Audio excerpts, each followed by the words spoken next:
They arrive not as armies, but as geological events. The sky darkens first, not with clouds, but with the atmospheric displacement of their descent. Barometric pressure plummets, triggering storms that are but a preamble to the true tempest. Then comes the sound, a groan of stressed metal and tortured air that is felt in the bones long before it is heard by the ear. When they touch the earth, it is not a landing, it is an impact. Tectonic plates grind in protest.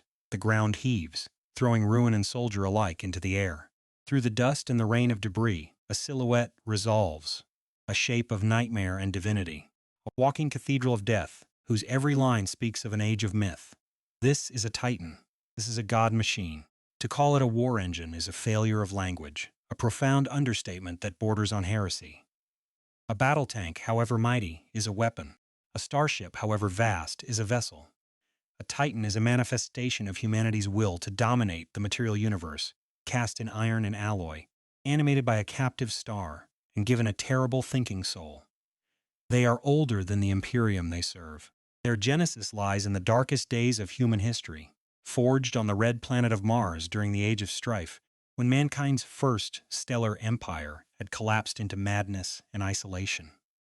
They were built to fight horrors that could unmake reality, to stride through storms of psychic energy, and stand against alien empires that feasted on suns. They were the saviors of Mars, the iron-shod gods who pacified their broken world and allowed the nascent cult Mechanicus to survive the long night. When the emperor of mankind came to Mars, he came not as a conqueror, but as an equal. The Treaty of Olympus, the pact that bound Mars to Terra, was an alliance forged between two masters of war. The emperor had his legions of super soldiers. The fabricator general had his titans. And so the Legiones Titanicus, the Titan legions, marched out into the galaxy at the emperor's side. They were the ultimate expression of overwhelming force. Where a world refused compliance, a Titan legion would be deployed. It was not a battle, it was an erasure. A single warlord-class Titan, the most common mainline battle Titan, stands over 33 meters tall. Its footfalls are seismic events. Its void shields can dissipate the energy of a macro-cannon shell. Its primary armaments, volcano cannons or Mori quake cannons, can level city blocks with a single discharge. And a full legion could field dozens, sometimes hundreds, of these machines, supported by faster Reaver and Warhound Scout Titans. To witness a Titan legion on the march is to watch a pantheon of angry gods stride across the horizon. Their war horns are the trumpets of apocalypse, a sound that has broken the morale of armies for 10,000 years. A dreadnought will break your line. A Titan will erase the memory that a line ever existed. It does not merely kill soldiers, it vaporizes them, leaving behind nothing but scorched shadows on the ferrocrete. It does not merely destroy fortresses, it grinds them into powder, its immense weight and firepower reducing bastions to plains of glass and slag. This is their purpose. This is the function for which they were made. They are not weapons of victory. They are instruments of annihilation, and the ground they claim is consecrated by the sheer, uncompromising totality of its ruin.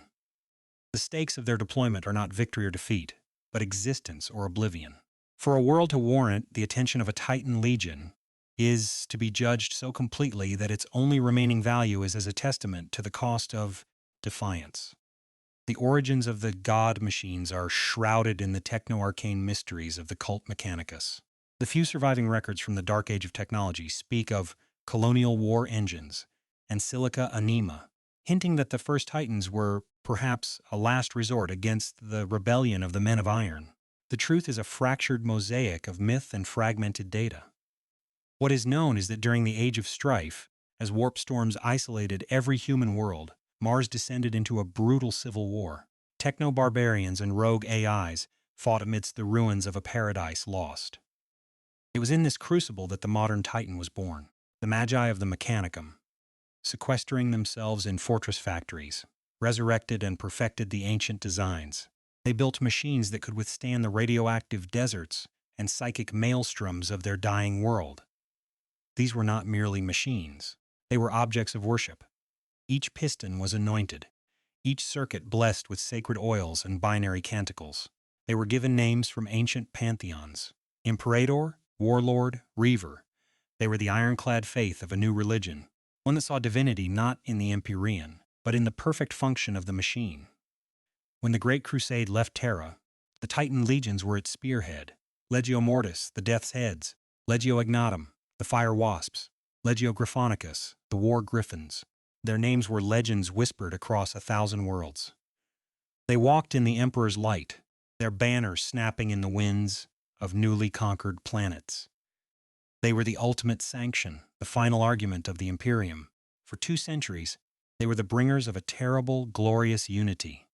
They broke the greenskin empire of Ulanor, shattered the crystalline entities of the Ophelia sector, and drove back horrors from beyond the galactic fringe.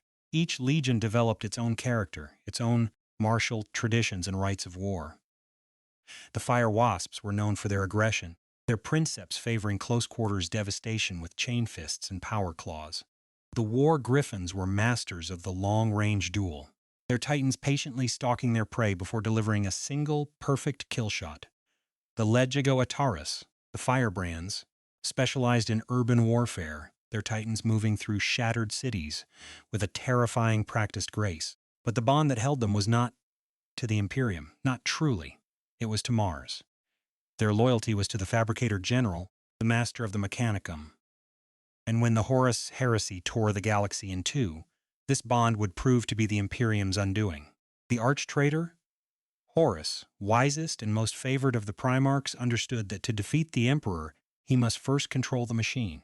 He secretly swayed Kel-Burhal, the Fabricator General of Mars, promising him forbidden technologies and the freedom to pursue knowledge without the constraints of the Emperor's dogma. And so, when Horus declared his rebellion, nearly half of the Titan legions declared for him.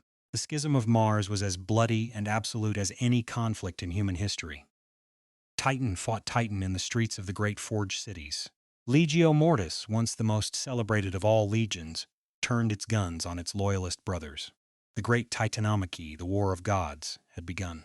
The battles of the heresy were conflicts of unimaginable scale, and nowhere was this more true than when the Titans met. At the Battle of Beta Garmin, a strategic cluster of worlds guarding the approach to Terra, the largest single concentration of Titan legions in history clashed. Billions of soldiers of the Imperial Army died in the opening hours, their lives expended simply to buy time for the Titans to make planetfall and engage. The fighting there lasted for years, a grinding war of attrition that consumed men and machines by the tens of thousands. Worlds were scoured of all life, their atmospheres burned away by the fury of plasma reactors and macro-weaponry. It was here that the true horror of a Titan war was revealed. When 2 warlords duel, the battlefield is measured in kilometers. Their stride consumes hundreds of meters per second. Their void shields flare with the light of miniature suns as they absorb incoming fire. The very air crackles and turns to plasma around them. When a shield fails, the impact of a volcano cannon is not an explosion. It is a geological event. It carves a molten trench hundreds of meters long, vaporizing everything in its path. An Apocalypse missile launcher releases a swarm of ordnance, each warhead capable of gutting a lesser war machine that blots out the sky before descending in a curtain of fire that can erase a fortress from existence. The crews of these machines are not mere soldiers. To pilot a Titan is to undertake a sacred and terrible burden. The command throne of a Princeps is not a cockpit. It is an altar of sacrifice. Through a device known as the Mind Impulse Unit, or MIU, the Princeps interfaces directly with the Titan's core consciousness, its machine spirit. This is not a simple link. It is a fusion. The Princeps' mind is flooded with the immense, ancient, and predatory awareness of the God-Machine. They cease to be merely human. They become something more. They feel the thrum of the plasma reactor in their soul. They see through 1,000 different optical sensors at once, processing a torrent of data that would drive a normal mind insane. Their sense of self expands to fill the colossal metal shell, their own limbs forgotten as they learn to command legs of adamantium and arms that weigh thousands of tons. This union comes at a staggering cost. The machine spirit of a Titan is not a passive AI. It is an ancient, powerful, and often belligerent intelligence, a ghost in the machine born of millennia of war. It has memories, instincts, a thirst for battle that borders on the divine. The Princeps must wrestle the spirit into submission, dominate it with their own willpower, and forge it into a weapon. Many fail. Some are consumed, their consciousness shattered and absorbed by the machine, their bodies left as little more than a vegetable husk in the command throne. Even those who succeed are forever changed. They become withdrawn, aloof, their personalities eroded by the constant mental communion with a non-human god. They speak of their Titan not as a machine they pilot, but as a part of themselves. They feel its pain when it takes damage, a phantom agony that no chirurgeon can heal. They share its savage joy when its weapons find their mark. In time, the distinction between Princeps and Titan blurs, until all that remains is the will of the God-Machine, a hybrid consciousness of man and metal, dedicated to nothing but war. This is the glory and the tragedy of the Collegia Titanica.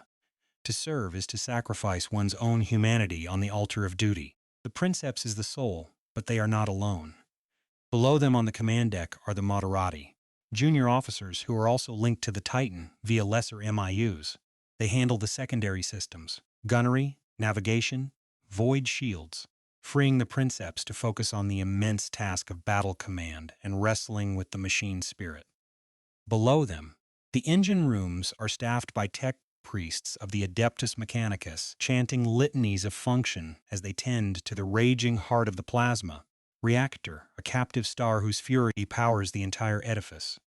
The Titan is a microcosm of the Imperium itself, a hierarchy of faith and function, all laboring in service to a higher power they can barely comprehend, all aware that a single moment of failure will result in their utter annihilation.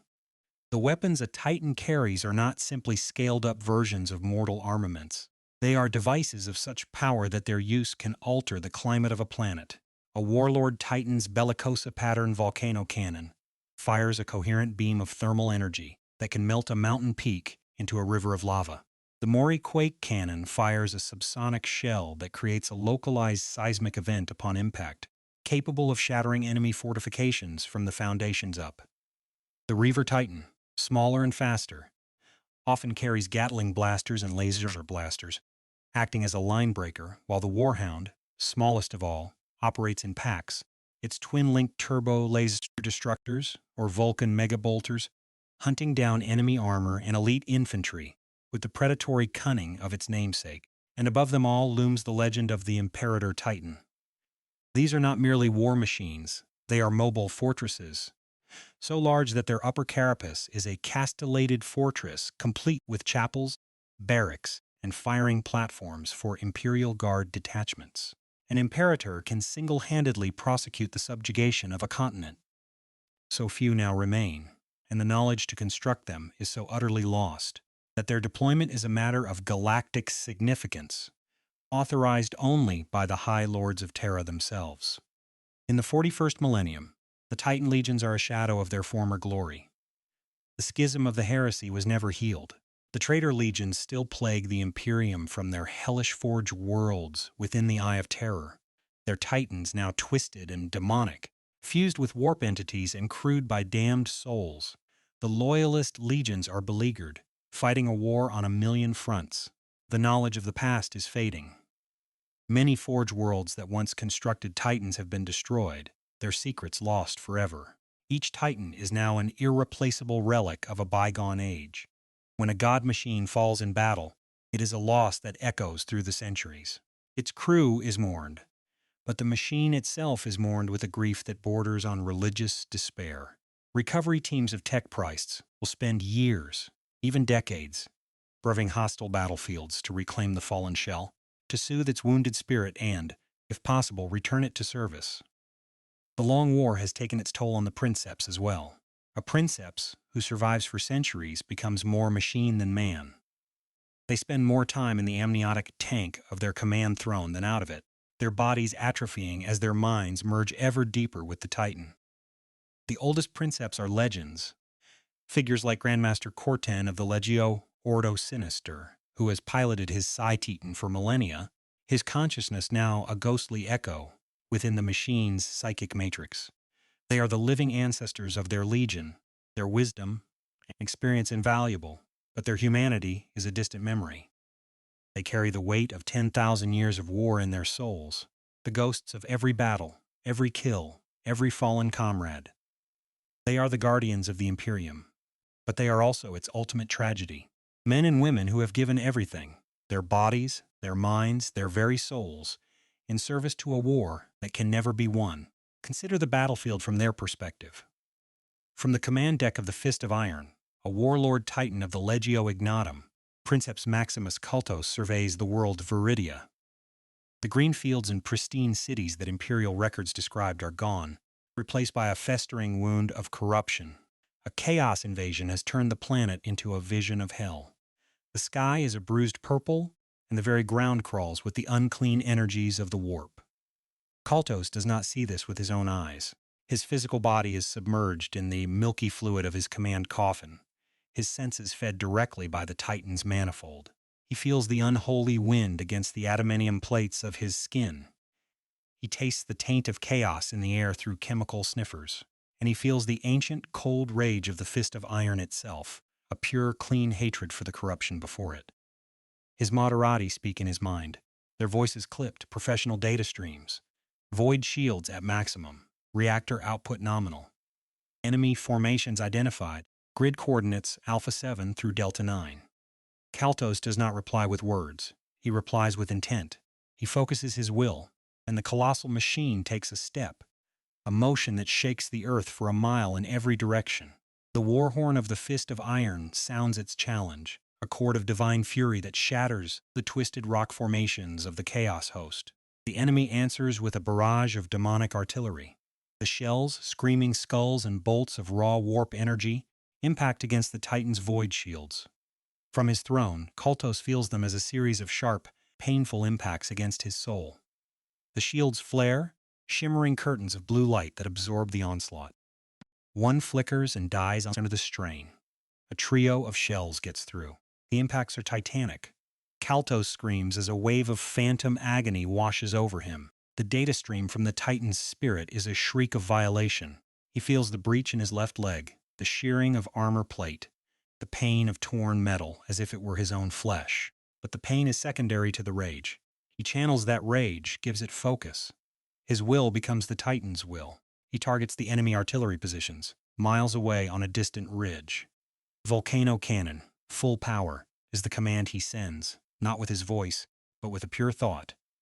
The Moderati gunner receives the impulse and complies. The great cannon on the Titan's right arm glows with terrifying intensity. The air itself ignites around the muzzle. Then, with a sound that is the death of silence, it fires. A beam of incandescent white light, wider than a highway, crosses the intervening distance in a heartbeat. The ridge simply ceases to exist. Rock, demons, and artillery pieces are all sublimated in a silent, blossoming flower of atomic fire. The aftershock arrives seconds later, a physical blow that flattens a swathe of the Chaos Army. This is the calculus of a Titan. The exchange of a flicker of a shield and a dent in a leg for the annihilation of an entire enemy artillery brigade. Now the advance begins. Cultos and the Fist of Iron move forward, a walking bastion of destruction. The lesser war engines of chaos, defilers and brass scorpions, scuttle forward to meet them. They are as children throwing rocks at a mountain. The Titan's ankle-mounted laser blasters sweep across their ranks, scything them down like wheat. A Gatling blaster on its carapace opens up, a torrent of fist-sized shells that turns a horde of cultists into a red mist. Yet the enemy is numberless. They swarm the Titan's legs, their corrupted chainswords scraping uselessly against its armor. A great unclean one, a greater daemon of Nurgle, looms out of the toxic haze, its plague flail swinging. The blow would have shattered a fortress wall. It connects with the Titan's knee, and the machine stumbles. Cultos cries out, feeling the violation deep in his bones, the spiritual sickness of the demon's touch. The machine's spirit roars its defiance, and Cultos gives it rein. The Titan's colossal power claw swings down, a 5-fingered hand the size of a hablock. It seizes the greater daemon, crushing its foul body in a grip of 1,000,000 tons of pressure. Foul energies erupt as the demon is destroyed, but the Titan strides on, heedless. This is the life of a Princeps, an eternity of such moments, stretched across centuries of war. It is a slow, grinding process of losing oneself. The human Princeps Kaltos, the man who once had a family on a distant forge world, who remembered the taste of real food and the touch of a human hand, is fading. In his place is the hybrid consciousness of the Fist of Iron, a being of pure war whose only sensation is the thrum of the reactor, whose only emotion is cold fury, whose only purpose is to kill the enemies of the machine god. When the battle is over, when the world of Iridia is either cleansed or declared lost, Kaltos will be disconnected. His atrophied body will be tended to by tech priests. He will be fed nutrients intravenously, but his mind will not truly leave the Titan. He will dream of battle, of the roar of the war horn, and the satisfying impact of his weapons. He will feel the phantom weight of his adamantium limbs. He is bound to the God-Machine, in life and in death. When his body finally fails, another Princeps will take his place. But a part of Kaltos, a psychic ghost, an echo of his will remain, absorbed into the Titan's machine spirit, another layer of memory and experience in the machine's 10,000-year-old soul. Such is the nature of the Collegia Titanica. It is an institution built on a foundation of total, soul-crushing sacrifice. And yet it endures. It must. In a galaxy where humanity is beset by horrors from every side, the Titans are a necessary evil. They are the ultimate sanction against a universe that wishes nothing more than humanity's extinction. They are a monument to a past when mankind was greater, a promise that such power, though faded, has not yet vanished from the galaxy. They are the final guardians, the iron shepherds of a flock of billions. When a hive fleet descends upon a world, it swarms so thick they blot out the sun. It is a Titan legion that will stand against the tide of living death, their volcano cannons boiling the very oceans to stop the advance. When a Wa of orcs numbering in the trillions threatens to overwhelm a sector, it is the Titans who will meet their gargants in single combat, a clash of crude brutality and ancient cold science. When the forces of chaos pour from the Eye of Terror, bringing with them the madness of the warp, it is the God-Machines of the Imperium that will be the unbreakable line. Their glory is not in victory, for in the 41st millennium there are no true victories. Their glory is in the act of standing. The glory is in the defiance. It is in the image of a single warlord Titan, its armor breached and smoking, one arm shorn away, its void shields gone, still firing its remaining weapons into the oncoming horde. It is in the final act of a dying Princeps, who, with his last breath, overloads his Titan's plasma reactor, turning his machine and himself into a star-hot bomb that consumes 1,000,000 foes in its final defiant blaze. This is the spirit of the Titan legions. It is the spirit of the Imperium itself, distilled into its purest, most terrible form. A willingness to pay any price, to bear any burden, to make any sacrifice in the name of survival. A grim, unyielding, and utterly uncompromising defiance in the face of an uncaring and hostile universe. And now, as darkness closes on the Imperium from all sides, as the Great Rift splits the galaxy in two, and the light of the Astronomicon gutters, the role of the Titan legions is more critical than ever. They are deployed to the most desperate war zones, the breaking points of the Imperium, where the line must be held at all costs.